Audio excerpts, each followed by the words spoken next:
Mark Twain, a writer who is often considered the first truly American voice in this country's literary history, was a man of many adventures. In his lifetime, which spanned from 1835 to 1910, Twain could have at various times considered himself an author, an essayist, a humorist, a journalist, a master riverboat pilot, an entrepreneur, an inventor, a public speaker and controversial personality, a son, a brother, a father, and a husband. Most celebrated now for his novels The Adventures of Tom Sawyer and Adventures of Huckleberry Finn, Twain's use of authenticity in voice and writing style created for him and the world a new kind of writing. Writing that revealed to the reader the gritty and sometimes uncomfortable reality of 19th century life in a changing America. Here's an interesting fact about Mark Twain. Mark Twain was not the author's given name at birth. This little boy was actually born Samuel Clemens.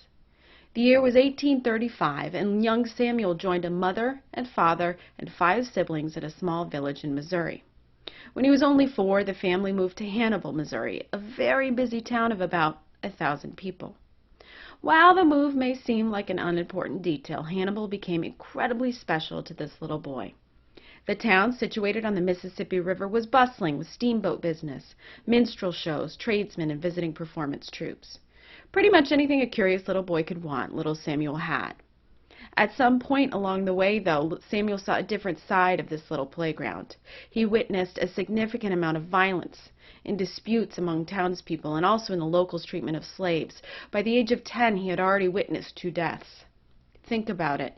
Missouri would be one of the 15 slave states when the Civil War broke out in 1861, so at the time, slave ownership and trade was an active facet of the economy. On the one hand, little Samuel had this bright little childhood, filled with the kind of adventure and wonder that you read about in books. On the other hand, he knew firsthand about the darkness that lay beneath. Sadly, little Samuel lost his father, a lawyer and a judge, to pneumonia when the boy was only 12 years old. His mother and 4 surviving siblings grew desperate and became nearly destitute. So his great American childhood abruptly over, he quit school to begin a lifetime of work.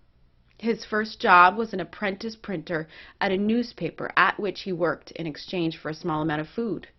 His second job at the age of 15 was working for his brother O'Brien at the Hannibal Western Union as a printer, writer, and editor. So began his writing life. At the age of 17, little Samuel took off. He left his job at his brother's paper and spent 3 years traveling and working as a printer hired day by day. In 1856, he boarded a steamboat in Cincinnati, intending to go to New Orleans. Along the route, he informally studied with the steamboat's pilot, whose intelligence and acuity on the water impressed Samuel. Ultimately, he stayed on as an apprentice pilot, eventually fulfilling a childhood dream and earning his own pilot's license. While this may not mean much to you or me, back then riverboat pilots were powerful, respected, rich. For Samuel, who spent his entire childhood watching from the shore, this turn of events was exciting. A funny little thing happened to Samuel. Obviously, he had to learn to navigate the muddy and sometimes cloudy waters of the Mississippi. One of the most important lessons of piloting was the necessity of testing the depth of the waters. When one reached a specific measure of depth in the water, the signal cry to others aboard was "Mark Twain," which meant basically that the waters were safe. Imagine that. A writer finds his name and himself on the riverboat. He made the decision to officially adopt the pen name as his own. Unfortunately, the Civil War brought a halt to his time on the river because travel became quite limited. Twain decided to take off again, spending time traveling in the U.S. and abroad, and writing various newspaper pieces that were insightful and humorous. It was during this time that he met and married his wife Olivia, with whom he would eventually have 4 children. It was also during this time that he published his first short story that gained acclaim, The Celebrated Jumping Frog of Calaveras County. Twain was one of those guys whose life seems to follow an uncharted path. While writing for various newspapers, he fancied himself an inventor. He actually patented 3 inventions. While traveling the country on the lecture circuit as a humorous speaker and what some would now consider a kind of comedian, he schmoozed with the political and literary elite.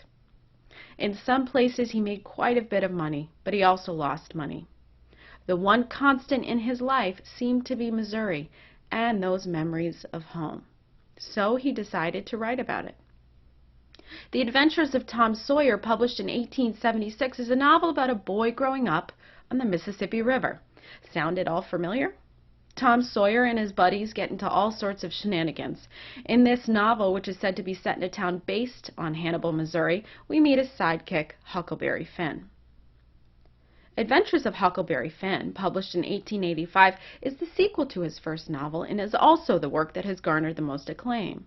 Believed by many, including Ernest Hemingway and William Faulkner, to be one of the greatest of all American novels, it chronicles Huck's escape from his unpleasant family situation and his subsequent travels into the South. What makes Huckleberry Finn so unique? Its use of regional dialect and the fact that the narrator's adventures take place in Missouri in the South. Let's tackle these qualities one by one. In his first-person narration, Twain is able to capture the authentic voice of the narrator through realistic descriptions and vernacular, or the native dialect of a region. This is particularly notable because no author had ever given their readers such a gritty portrayal of an authentic character with less than romantic life problems. Nor had the voice of a child been so successfully captured. This narrator, Huck Finn, reaches out to the reader directly on the very first page of the novel. You don't know about me without you have read a book by the name of The Adventures of Tom Sawyer, but that ain't no matter. That book was made by Mr. Mark Twain, and he told the truth, mainly. There was things which he stretched, but mainly he told the truth. Think about this. Twain was one of the first to capture language as it was really spoken, with accents, mispronunciation, and gasp, bad grammar, and double gasp. Readers liked it. He became one of the first in a new school of writing called realism. Twain purposefully broke away from the formality of Romanticism and created a kind of story that reflected the real lives of the middle class, and in this case, the real adventures of a mischievous and thoughtful boy. Using this as a vehicle, many not-so-fun topics were weaved into the story, like class, money, and racism. Again, it was more gritty and in-your-face than most readers had seen, and it was a hit. It also made Twain an incredibly controversial figure.